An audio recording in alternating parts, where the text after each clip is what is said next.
Damn, they got Yeezy out here on some 90s grunge shit. What's up everybody? It's Luke James, not the singer. If you're an indie artist looking for an album review and some promo, you can hit up Luke at redmattersite.com.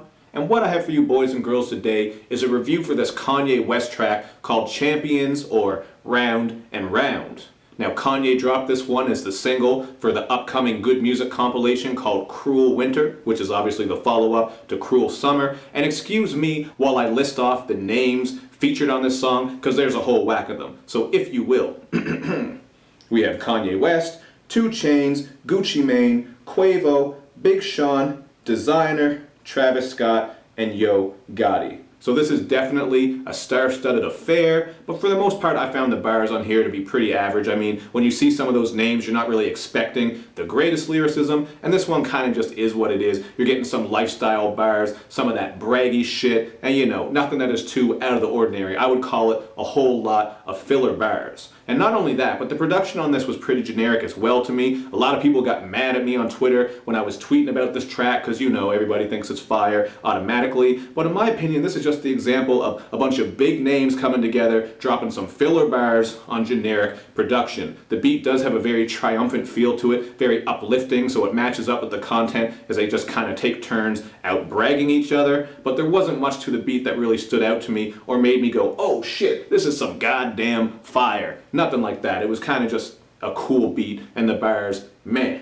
Now you are going to also get some struggle bars on here. Yo Gotti has a line about how he's got more shit than a pamper, okay? And 2 Chainz has a line about getting up in a bitch's mouth like a toothpick, which isn't a very flattering thing for a guy to say about his own dick, because a toothpick probably isn't going to do too much damage unless maybe you're fucking a mole rat, a mouse, or something like that. But speaking of toothpicks, shout out to Razor Ramon, the toothpick king. Not actually going to throw a toothpick at the camera, although that would be kind of cool if I did that, especially if I hit it right on the mark, man. I'd be just like the bad guy.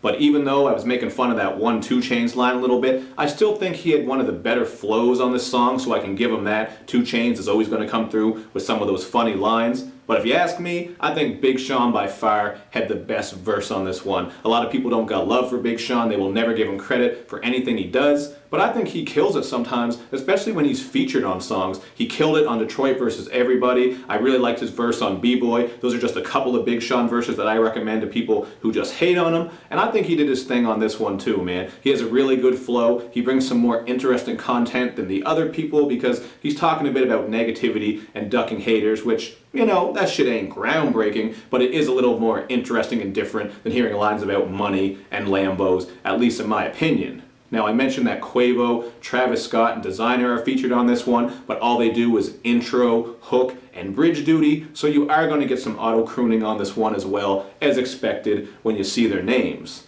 And overall, I'm feeling this track at about a 3 out of 5. I think it's alright. If these are some of your favorite artists, hey, you're probably going to like it. But if you're like me and you saw this lineup and you kind of went, yeah, there's not going to be many bars on this one, then you were right. So this is a 3 out of 5 to me, and I just miss when posse cuts sounded like every artist was trying to outdo the other one, like they were really going toe-to-toe, coming with their best shit. I miss when those verses were more competitive, you know, talking about songs like John Blaze, and of course, Noriega's Banned from TV, which is one of the greatest posse cuts of all time. You can also look at some of those Rough Riders posse cuts. I can go on, and you know, I'm kind of dating myself. I know things change, but that's just what I thought about this one. You guys can check it out for yourself and then hit me up in the comments section, and make sure you do all that good YouTube and social media stuff, man, where you like my videos, you share them, you follow me on Twitter, you retweet the videos, and you especially subscribe to my channel.